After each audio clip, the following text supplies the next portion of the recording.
Good morning students. आज हम लोग कल हमारा टॉपिक चल रहा था गैसों की द्रव में विलेयता, उसको प्रभावित करने वाले कारक पढ़ रहे थे। उन्हीं कारकों की श्रेणी में हमारा जो थर्ड कारक था, टॉपिक हमारा था गैसों की द्रव में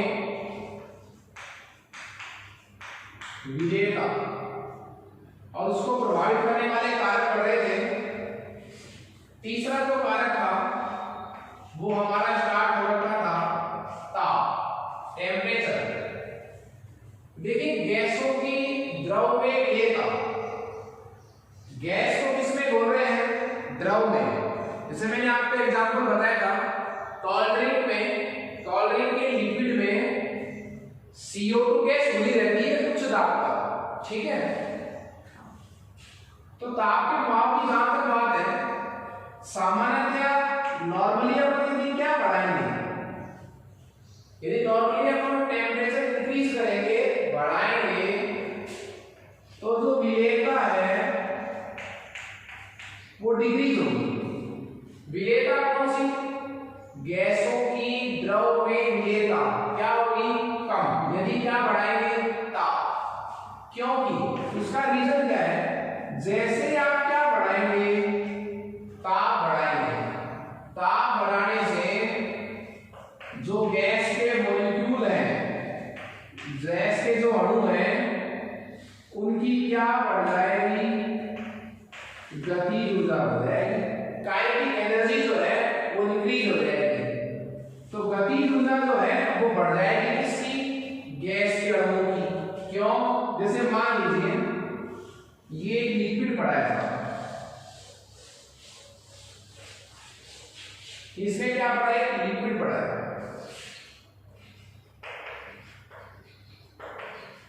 लिक्विड पड़ा है, इसमें आप किसको बोल रहे हैं? किसी गैस को। तो गैस के मॉलिक्यूल जो है उनकी गतिज ऊर्जा बढ़ जाती है जब आप इसको क्या लेते हैं? हीट देते हैं। तो गैस के अणु की गतिज ऊर्जा बढ़ जाएगी तो वो यहां से वापस क्या हो जाएंगे? उत्सर्जित होने लगते हैं। तो ताप बढ़ाने पर गैस के अणु की गतिज ऊर्जा बढ़ जाती है। गतिज ऊर्जा बढ़ने के कारण गैस के अणु द्रव की सतह से निष्कासित होने लगते हैं, यहां से वापस उड़ जाएंगे। इसका मतलब विलेयता क्या होगी? कम। ठीक है। तो जब हम ताप बढ़ाएंगे तो गैस के अणु इस द्रव में घुलने की अपेक्षा यहां से क्या निकलने लगेंगे? बाहर निकलने लगेंगे। इसका मतलब ये हो गया कि जैसे जैसे ताप बढ़ाएंगे गैसों की द्रव में विलेयता क्या होती है? कम। नॉर्मली मैंने आपको ये बात बताई, ठीक है। इसका एक अपवाद भी हो सकता है। अपवाद ये है कि यदि मान लीजिए आपके पास कोई गैस है, आपने गैस ली ए, उसको किसमें घोला? द्रव में। गैस को जब आप द्रव में घोल रहे हैं, यदि ये प्रक्रम कैसा है? उष्माशोषी, एंडोथर्मिक प्रोसेस है ये। उष्माशोषी प्रक्रम यदि है, क्या? गैस का द्रव में घुलना। यदि कैसा प्रक्रम है? एक उष्माशोषी प्रक्रम है, तो यदि आप क्या बढ़ाएंगे? ताप। तो ताप बढ़ाने पर गैस की द्रव में विलेयता भी बढ़ती है साहब। ये अपवाद हो गया कि यदि किसी गैस को किसी द्रव में घोलने पर उष्मा का अवशोषण होता है, तो ऐसे प्रक्रम के लिए यदि आप ताप बढ़ाएंगे तो वह गैस उस द्रव में क्या घुलेगी? ज्यादा। परंतु गैस उस द्रव में घुले ना, तब उष्मा का क्या होना चाहिए? अवशोषण। ये इसकी शर्त रहेगी। अदरवाइज नॉर्मली क्या होगा?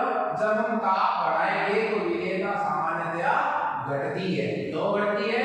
क्योंकि ताप बढ़ाने पर गैस के अणु की गतिज ऊर्जा बढ़ जाती है, वो द्रव की सतह से निष्कासित होने लगते हैं, तो विलेयता क्या हो गई? कम। ओके। यहां से प्रश्न भी हमारा डेली लाइफ का बनता है डे लाइफ का प्रश्न ये है कि जो जलीय जीव जंतु है,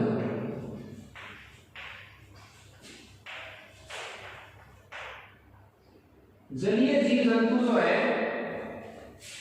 वो गर्म जल की अपेक्षा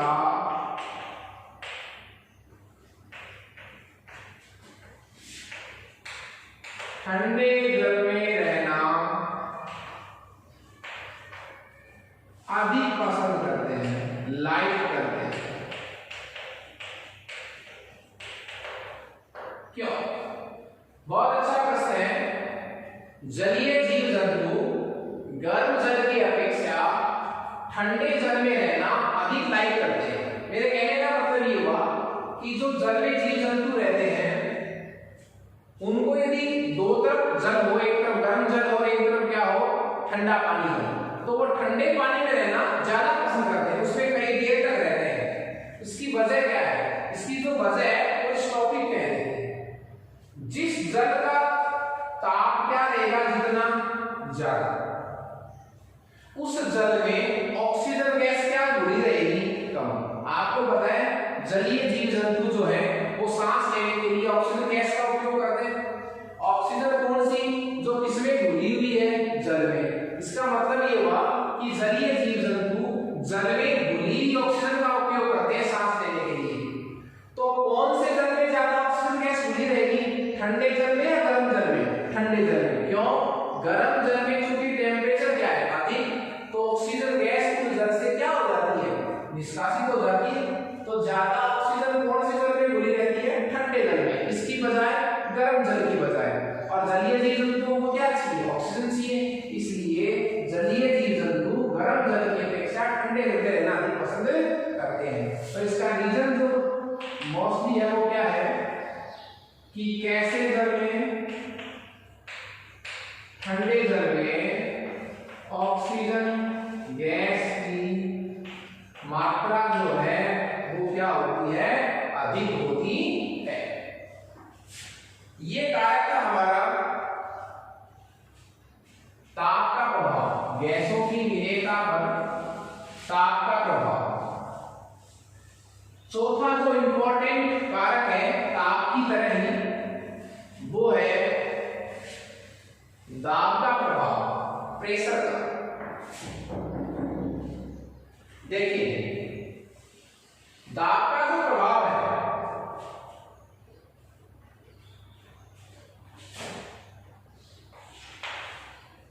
दाब के प्रभाव में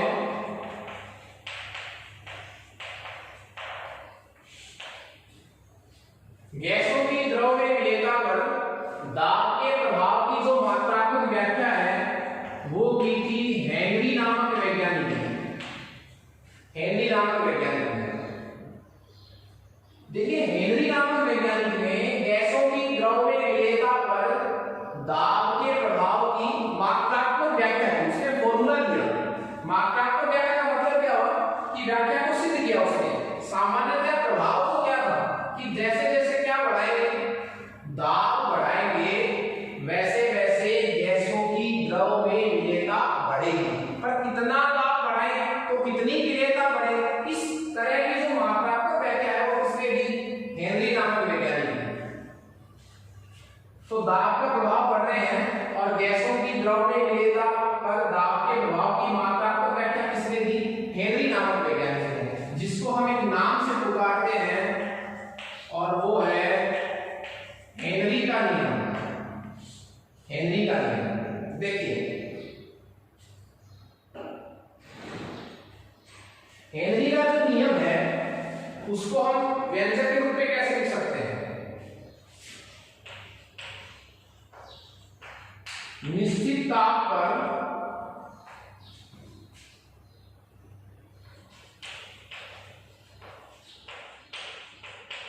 निश्चित मात्रा के विलायक में, निश्चित ताप पर निश्चित मात्रा के विलायक में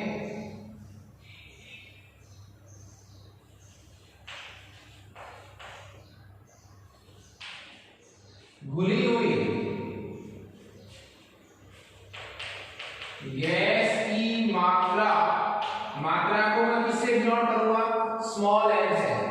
निश्चित ताप पर निश्चित मात्रा के विलायक में घुली हुई गैस की मात्रा कौन? Small m। गैस द्वारा विलयन की सतह पर लगाए गए दाब को मैं किससे रिप्रेजेंट करूंगा? P से। स्मॉल p है तो कोई दिक्कत नहीं इसमें। सतह पर लगाए गए दाब, इसी दाब का तो नाम क्या होता है पता होगा आपको? गैस का दाब के समानुपाती होती है। तो मेरे कहने का मतलब ये हुआ कि हेनरी ने क्या कहा? निश्चित ताप पर निश्चित मात्रा के विलायक में कितनी गैस घुलेगी? तो घुली हुई गैस की मात्रा m। m क्या है? घुली हुई गैस की मात्रा, मतलब जितना मात्रा किसमें घुली है? द्रव में। m जो है वो समानुपाती होती है किसके? किसके समानुपाती है? गैस के दाब। गैस का दाब क्या होता है? गैस द्वारा द्रव की सतह पर लगाया गया दाब, वो क्या कहलाएगा? गैस का दाब। तो मैं इसको पूरी तरह लिख सकता हूं कि जो घुली हुई मात्रा m है, किसकी घुली हुई मात्रा है? गैस की। किसमें घुली हुई मात्रा है? द्रव में। गैस द्वारा विलयन की सतह पर लगाए गए दाब, इसका मैं दूसरा नाम क्या कह सकता हूं? बोलो। गैसीय दाब के समानुपाती होती है, m समानुपाती p। ठीक है, समानुपाती का साइन जब आप हटाएंगे तो m बराबर kh डॉट p। m बराबर kh डॉट p। यहां क्या क्या है? m तो क्या है?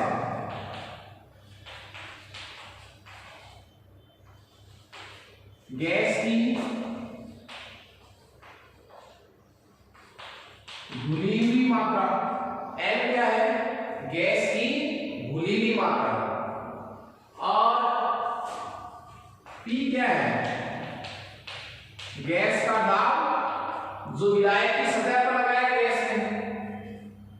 और जो kh है वो है हेनरी स्थिरांक। kh क्या है? हेनरी स्थिरांक। देखिए गैस की द्रव में विलेयता का प्रतीक क्या है? m है। गैस की घुली हुई मात्रा को तो मैं क्या कहूंगा? गैस की विलेयता कहूंगा। गैस की घुली हुई मात्रा को क्या कहूंगा? गैस की विलेयता कहूंगा। तो यदि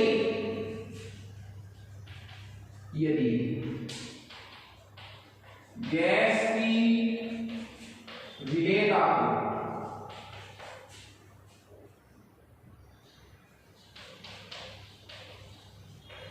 मोल भिन्न का प्रतीक क्या होता है? x। तो यदि गैस की विलेयता को मोल भिन्न x से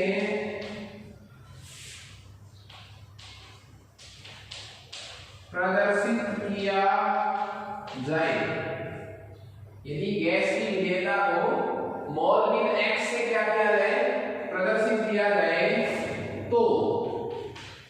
तो मैं इसको एक समीकरण नंबर कितना दे दूं? 1। तो समीकरण कितने से? 1 से। तो m क्या है? गैस की घुली हुई मात्रा है, गैस की विलेयता है किसमें? द्रव में। तो m की जगह क्या लिखूं? x। तो x समानुपाती p। तो x बराबर kh डॉट p। तो यहां क्या क्या हो गया? इसको मैं समीकरण नंबर क्या दूं? 2। यहां देखिए आप x क्या है? जो गैस उस द्रव में घूम रही है उसका मोलंस। x गैस का क्या है? मोलंस। p गैस का दाब है। kh क्या है? हेनरी स्थिरांक। तो ये था हेनरी का नियम। इसके प्रभाव में बोलिए दाब के प्रभाव में। मैं इस नियम को आपके सामने वापस से रिवाइज कर रहा हूं। देखिए दाब का प्रभाव पड़ रहा है। सामान्यतया तो क्या है, दाब बढ़ाने पर गैसों की द्रव में विलेयता बढ़ती है। जैसे जैसे आप गैस का दाब बढ़ाएंगे वैसे वह उस द्रव में ज्यादा घुलेगी। पर इतना दाब बढ़ाएंगे कितनी गैस घुलेगी, तो मात्रात्मक जो व्याख्या है वो किस तरह की, हेनरी नामक वैज्ञानिक है जिसे हम हेनरी का नियम कहते हैं। हेनरी का नियम क्या है, निश्चित ताप पर निश्चित मात्रा के विलायक में, विलायक यहां कौन है साहब, द्रव, निश्चित ताप पर निश्चित मात्रा के विलायक में घुली हुई गैस की मात्रा m, m क्या है ध्यान दीजिए यहां, m गैस की वो मात्रा है जो द्रव में घुल रखी है, मतलब गैस की क्या है वो विलेयता है इसमें द्रव में। गैस द्वारा विलयन की सतह पर लगाए गए दाब, जिसका मैं दूसरा नाम क्या बता सकता हूं, गैसीय दाब के समानुपाती होती है।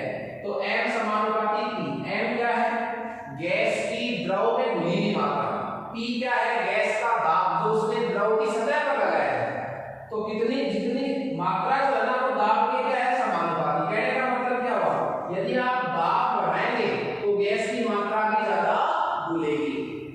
तो m समानुपाती का साइन हो गया, तो नियतांक है kh, kh का मतलब k को नियतांक है, h किसके दिया है, h for हेनरी, तो हेनरी नियतांक m बराबर kh डॉट p। उसके बाद तो m गैस की घुली हुई मात्रा है जिसको मैं गैस की क्या कह सकता हूं, विलेयता भी कह सकता हूं, p गैस का दाब है, kh जो है वो हेनरी स्थिरांक है।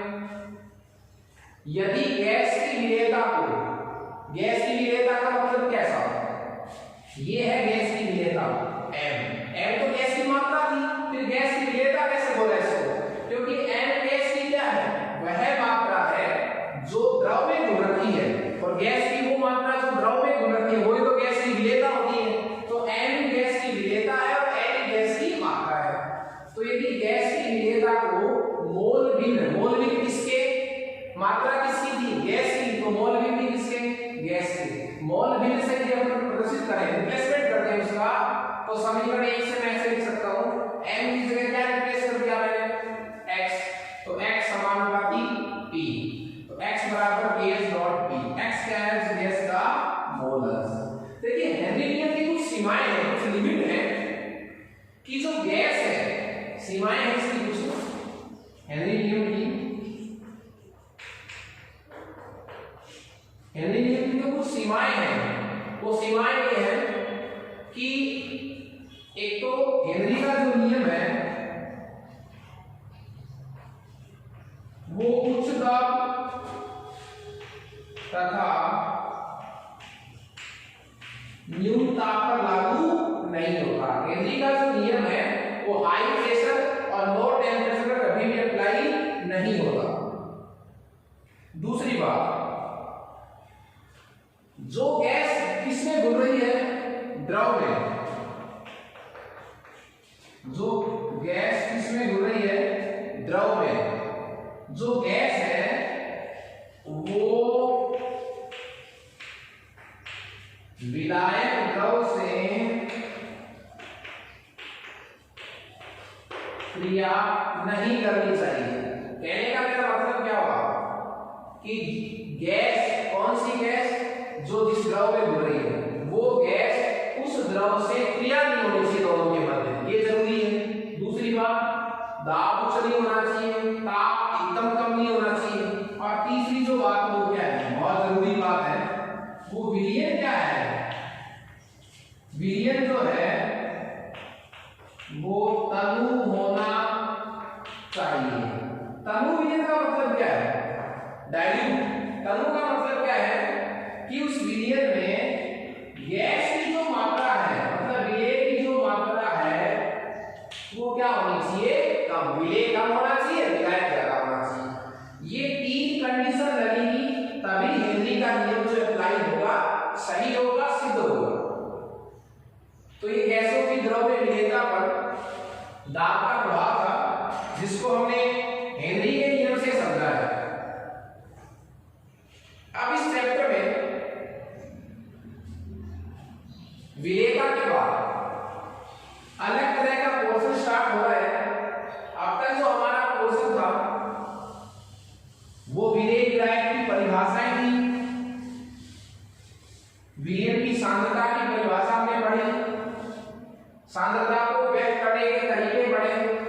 जिसमें मोल, मोलता, मोलविन, मोलता वगैरह पढ़ा, उनकी परिभाषाएं पढ़ी, उनके सूत्रों को पढ़ा। उसके बाद हमने दो तरह की विलेयता पढ़ी, जिसमें ठोसों की द्रव में विलेयता और गैसों की द्रव में विलेयता। ठोसों की द्रव में विलेयता और गैसों की द्रव में विलेयता। विलेयता को प्रभावित करने वाले कारक पढ़े। इसके बाद हमारा नया टॉपिक शुरू होता है, नया क्वेश्चन, और वो है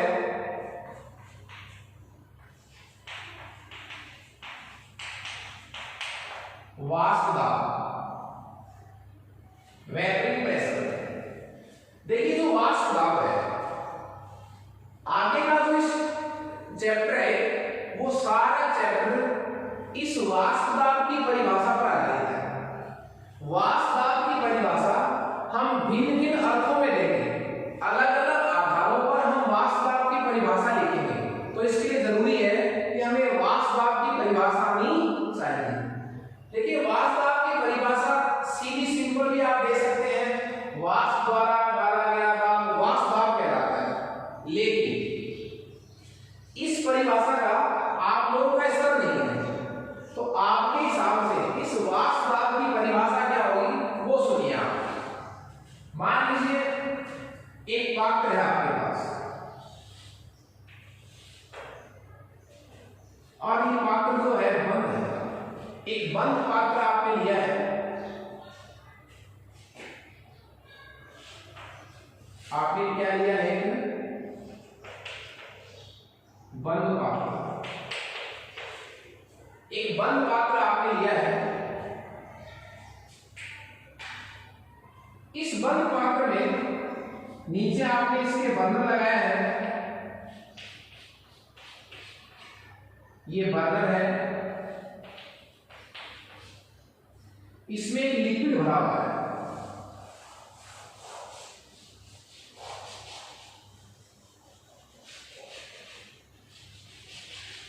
इसमें क्या भरा हुआ है, लिक्विड भरा हुआ है, द्रव भरा हुआ है। इसमें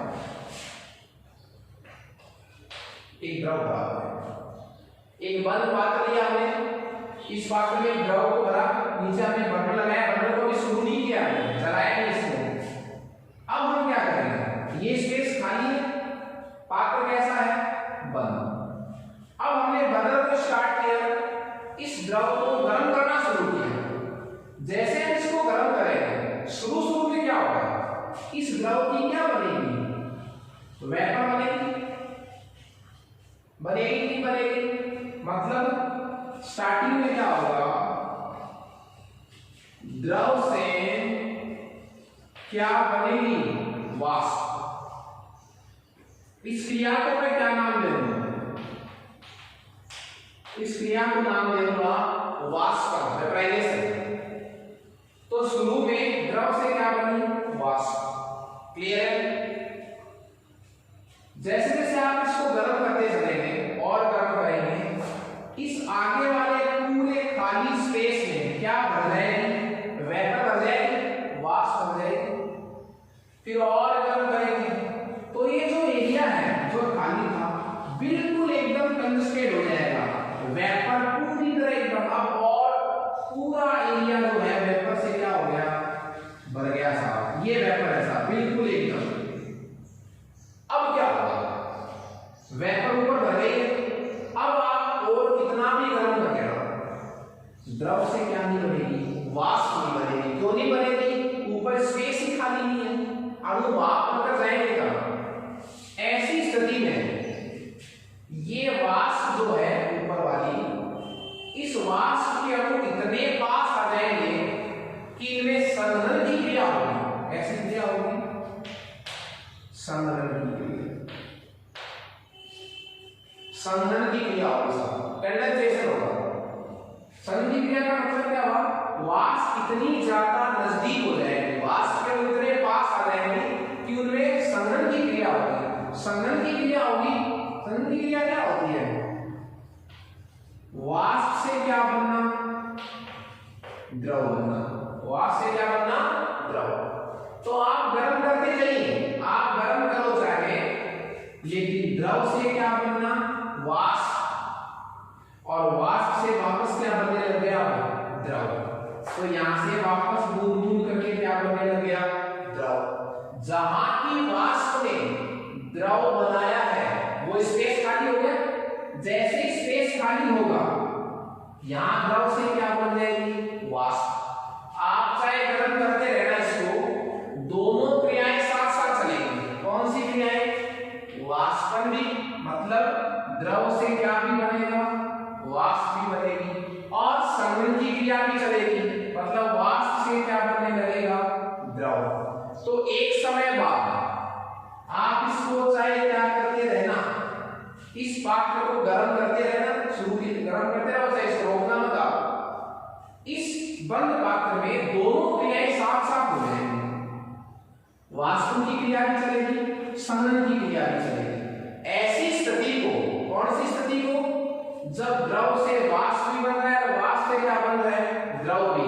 ऐसी स्थिति को मैं क्या नाम दूंगा, जिसमें दोनों क्रियाएं चलेंगी, वो कहूंगा द्रव वाष्प साम्यावस्था। द्रव वाष्प साम्यावस्था। तो द्रव वाष्प साम्यावस्था किसको बोला है मैंने, वह अवस्था जब द्रव से वाष्प का बनना और वाष्प से द्रव का बनना, दोनों क्रियाएं साथ साथ रहती है। ऐसी कंडीशन को क्या कहता हूं मैं, द्रव वाष्प साम्यावस्था। ओके, देखिए इस कंडीशन में, कौन सी कंडीशन में, द्रव वाष्प साम्यावस्था में, जब ये वाली कंडीशन आ जाए, ये वाली नहीं, द्रव वाष्प साम्यावस्था, दोनों क्रियाएं साथ साथ चलने लगे, ऐसी स्थिति में ये जो वाष्प है, इस वाष्प द्वारा द्रव की सतह पर डाला गया जो दाब है वो क्या कहलाएगा, वाष्प दाब। तो सीधा नहीं बोले, वाष्प द्वारा डाला गया दाब वाष्प दाब कहलाता है। कंडीशन क्या रहेगी, द्रव वाष्प साम्यावस्था जब आ जाए, ये कंडीशन जब आ जाए ना, कंडीशन कौन सी, द्रव से वाष्प भी बनना शुरू हो और वाष्प से द्रव भी चल रहा हो, दोनों साथ साथ चल रहे हो, तो द्रव वाष्प साम्यावस्था पर ऐसी कंडीशन आने के बाद हम किसकी परिभाषा देंगे, वाष्प दाब की। तो द्रव वाष्प साम्यावस्था पर वाष्प द्वारा इस द्रव की सतह पर, द्रव सतह कौन सी, ये वाली, ये वाली, ये क्या है, द्रव की सतह पर वाष्प द्वारा द्रव की सतह पर डाला गया दाब, द्रव की सतह पर डाला गया दाब वाष्प दाब कहलाता है। यहां से हम परिभाषा निकाल चुके हैं वाष्प दाब की, द्रव वाष्प साम्यावस्था पर वाष्प द्वारा द्रव सतह पर डाला गया दाब क्या कहलाता है, वाष्प दाब। यहां से अपने एक क्वेश्चन भी निकालेंगे, एक प्रश्न पढ़ेंगे हम वाष्प दाब पर जो आधारित है।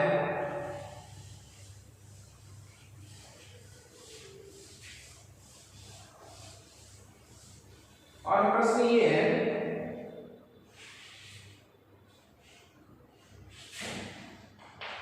प्रश्न ये है कि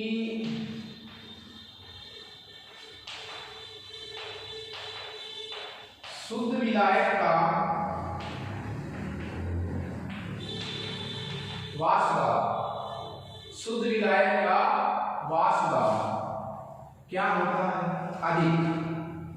शुद्ध विलायक का मतलब क्या होता है, देखिए शुद्ध विलायक से मतलब ये नहीं है कि विलायक शुद्ध हो अशुद्ध नहीं हो, उसमें कोई और पदार्थ नहीं मिले हो, उससे अच्छा मतलब क्या निकालना है आपको कि विलायक का मतलब है, जैसे विलायक मान लो जल है, तो जल में जल के अलावा कोई और पदार्थ नहीं पड़ा, वो अकेला हो।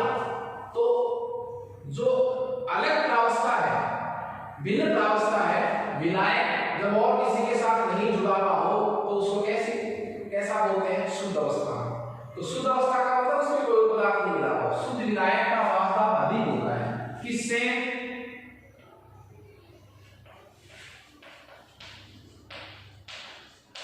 अवाष्पशील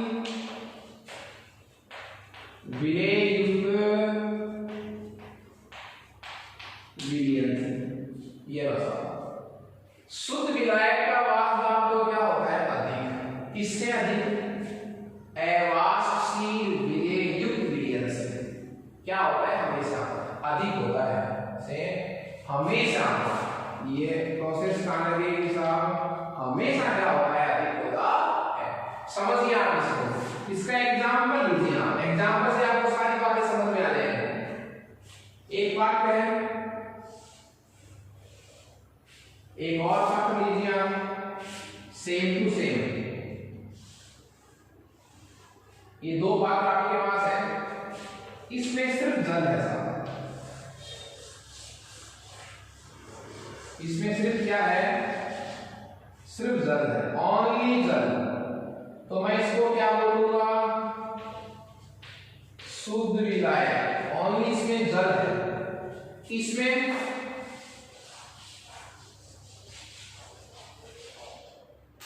इसमें जो है,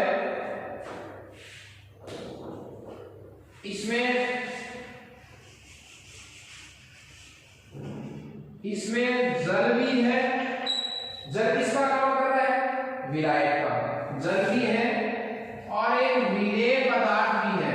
और विलेय पदार्थ कैसा लेकर चल रहा हूं, जो खुद क्या है अवाष्पशील। उसमें दो चीजें हैं साहब, इसमें सिर्फ शुद्ध विलायक है, एक ही विलायक है, जल के अलावा कोई पदार्थ इसमें नहीं मिला हुआ है, इसमें जल भी है और एक ऐसा पदार्थ है जिसकी भाप नहीं बनती, मतलब वो पदार्थ कैसा है अवाष्पशील पदार्थ है। तो दो चीजें हो गई ना, इसका मतलब ये तो क्या कहलाएगा विलयन, ये तो, और ये क्या कहलाएगा ओनली विलायक। ओके, ये एक ही पदार्थ है तो शुद्ध विलायक। इसमें दो है, जल भी है और विलेय पदार्थ भी है। विलेय क्यों, ये जल किसका काम कर रहा है, विलायक का। विलेय कैसा है अवाष्पशील। प्रश्न क्या कह रहा है, प्रश्न ये कह रहा है कि शुद्ध विलायक का वाष्प दाब अधिक होता है, इसका वाष्प दाब तो क्या होता है अधिक, और अवाष्पशील विलेयुक्त विलयन से, अवाष्पशील विलेयुक्त विलयन से इसका वाष्प दाब क्या होता है कम। ये प्रश्न है साहब। तो देखिए इसका रीजन क्या है, आपको पता है यहां से क्या है साहब, जल है कि नहीं, जल है, जल कैसा होता है वाष्पशील होता है, जिसकी भाप बनती है।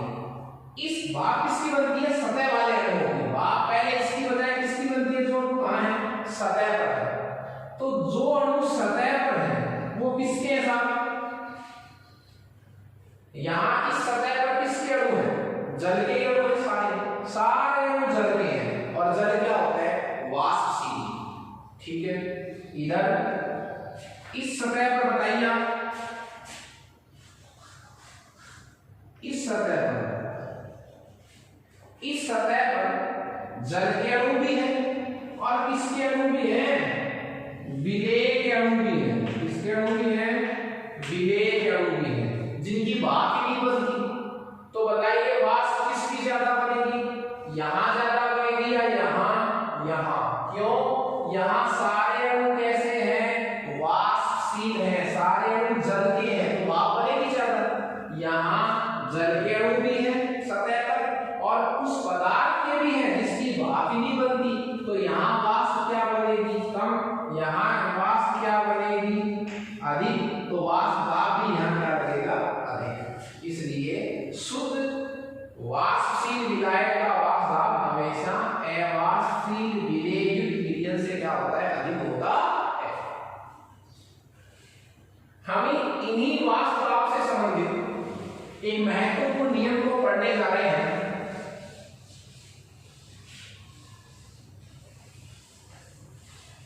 और वो है राउल का नियम।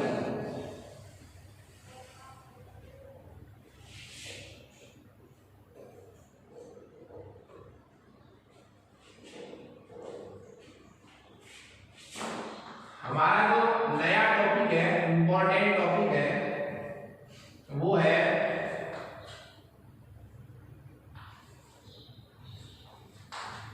राउल का नियम।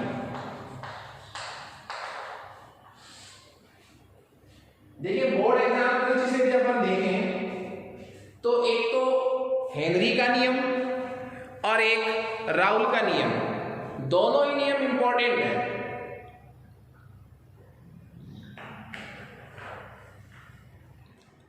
जो राउल का नियम है, उस राउल के नियम को हम दो तरीके से पढ़ेंगे।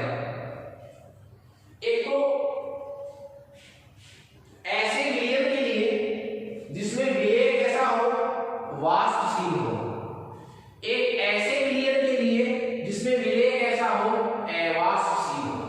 ओके, तो देखिए सबसे पहले अपन राउल का नियम पढ़िए एक बार, फिर इसको दो कंडीशन पर अपन अप्लाई करेंगे। राउल का नियम क्या है?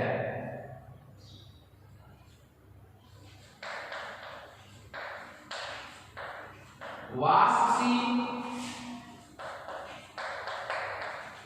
द्रवों के विलयन में, वाष्पशील द्रवों के विलयन में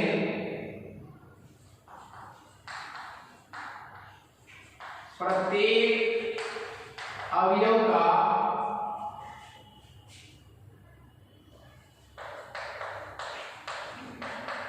आंशिक वाष्प दाब, और आंशिक वाष्प दाब को हम स्मॉल p से रिप्रेजेंट करते हैं साहब।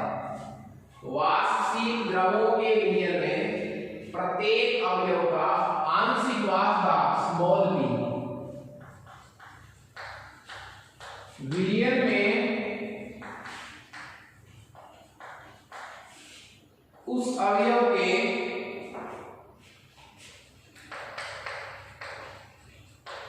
मोल भिन्न का T क्या होता है? x, मोल भिन्न x के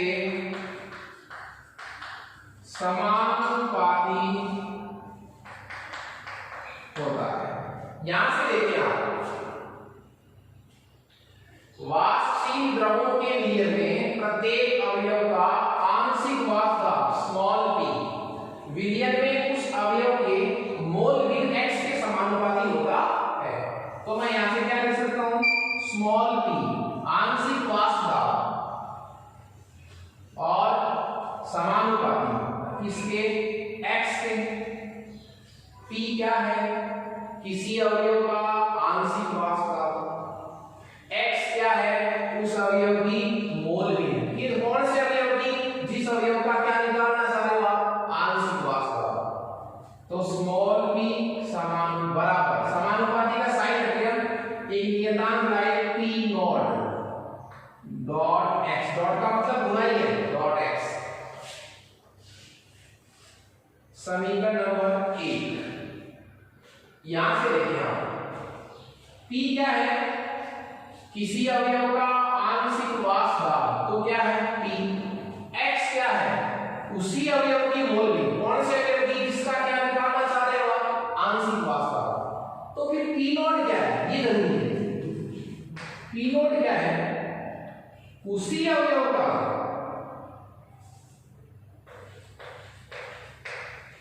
कौन से अवयव का? जिसकी मोल भिन्न है, जिसका आंशिक वाष्प दाब है, उसी अवयव का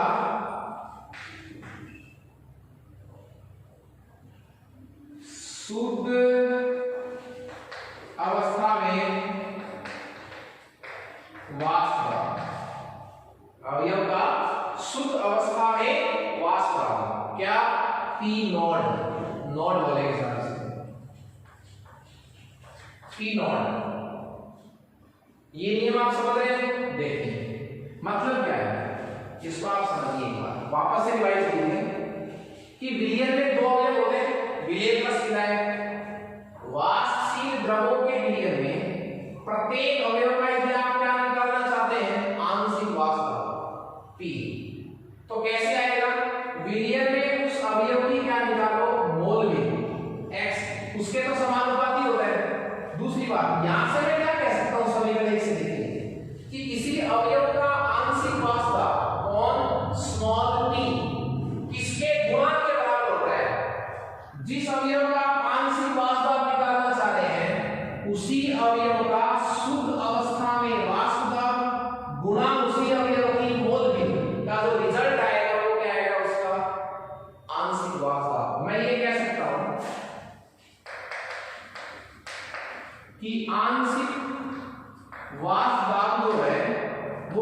है? किसका गुना है? P नोट गुना x ही तो है। P नोट क्या है? P नोट गुना x, मतलब जिस अवयव का आंशिक वास्तव निकालना चाह रहे हैं, जिस अवयव का क्या निकालना चाह रहे हैं? आंशिक वास्तव, वो किसके गुणा के बराबर होता है? उसी अवयव की मोल में। कौन से अवयव की? जिसका आंशिक वास्तव निकालना चाह रहे हैं। तो किसी अवयव का आंशिक वास्तव उसी अवयव की मोल में और गुणा किसके? उसी अवयव के शुद्ध अवस्था में वास्तव। अब आप ये कहेंगे साहब, इस P में और इस P में क्या डिफरेंस है? इस P में और इस P में क्या डिफरेंस है? डिफरेंस ये है, P नोट का मतलब क्या है? जब वो अकेला होता है, जब वो क्या होता है? अकेला, उसमें कुछ मिलावट नहीं है, तब उसका जो वास्तव होता है वो क्या कहलाता है? अवयव का शुद्ध अवस्था में वास्तव, P नोट। फिर ये P क्या है? ये भी तो उसी अवयव का है, ये है विलयन में। आप इसको एक छोटे से एग्जांपल से समझिए। मैं आपको बताना चाह रहा हूं कि P में और P नोट में क्या फर्क है। देखिए, एक गैस की, दो गैसें ली हैं आपने, ठीक है? 3 पात्र दिए साहब, इसमें A गैस है, इसमें B गैस है, ये विलयन है साहब। विलयन में A भी है और B भी। ओके, यहां सिर्फ A है, इस पात्र में सिर्फ B है, इसमें A भी है और इसमें B भी है। ओके, आपने इस A का वास्तव निकाला, इस A का वास्तव आया 5, चलो बोलिए 4। सपोज करना इसका वास्तव कितना है? 4। किसका? गैस A का। गैस B का वास्तव कितना है? 3। और इस विलयन का वास्तव आ रहा है 6। कौन से विलयन? इसमें A और B दोनों हैं। अब देखिए यहां 6 किसका वास्तव है? टोटल है A प्लस B का, ठीक है? इस 6 में A का तो है 2 और B का कितना है? 4। अब आपसे कोई पूछे गैस A के लिए P और P नोट के मान, P और किसके? P नोट के। गैस कौन सी है? A। P में P नोट में क्या फर्क है? P नोट का मतलब क्या है? जब वो अकेला था, शुद्ध अवस्था में था, तब उसका वास्तव कितना था? तो किसके लिए पूछा है? A के लिए। A देखो शुद्ध अवस्था में कितना है? 4। तो P नोट की वैल्यू कितनी हो गई? 4। ये 4 किसके लिए है? A के लिए, तो P नोट। ये भी P है। P क्या है? आंशिक वास्तव। कब? विलयन के अंदर, जब वो सारे मिक्स हो गए ना, तब कितना है? तो मिक्स में देखो A का कितना है? 2। ये 2 4 मैंने आपको समझाने के लिए है, कोई फिक्स नहीं है, गलत नहीं है, सही नहीं है, कुछ भी ऐसे दिया आपको एग्जांपल। यहाँ A की वैल्यू, टोटल की वैल्यू कितनी आ रही है? 6। 6 में A की वैल्यू 2 है, B की वैल्यू 4 है। तो देखो यहां भी वही A है और ये भी वही A है। यहां वैल्यू 4 है, यहां वैल्यू 2 है। तो 4 तो क्या है? P नोड की। नोड का मतलब जब वो अकेला था, जब वो शुद्ध अवस्था में था, तब उसका वास्तव कितना है? 4। तो फिर ओनली P का मतलब क्या होता है? विलयन में आंशिक वास्तव। विलयन में आंशिक वास्तव कितना आ रहा है? 2। तो P की वैल्यू तो 2 और P नोड की वैल्यू कितनी? 4। ठीक है? तो ये नियम था राउल का नियम कि किसी अवयव का आंशिक वास्तव P जो है वो उसकी मोल भी और शुद्ध अवस्था में आंशिक वास्तव के गुणा के बराबर होता है। तो हम राउल के नियम से किसकी वैल्यू निकालते हैं? राउल का नियम क्या निकालने के लिए बताइए? PA निकालने के लिए, P नोट निकालने के लिए, P निकालने के लिए। इसका मतलब हमें कौन सी वैल्यू निकालने के लिए? ये निकालने के लिए। हमें यदि 2 की वैल्यू निकालनी है, ये 2 कैसे आए हैं? 4 को किससे गुणा किया है? उसकी मोल वैल्यू से। ओके,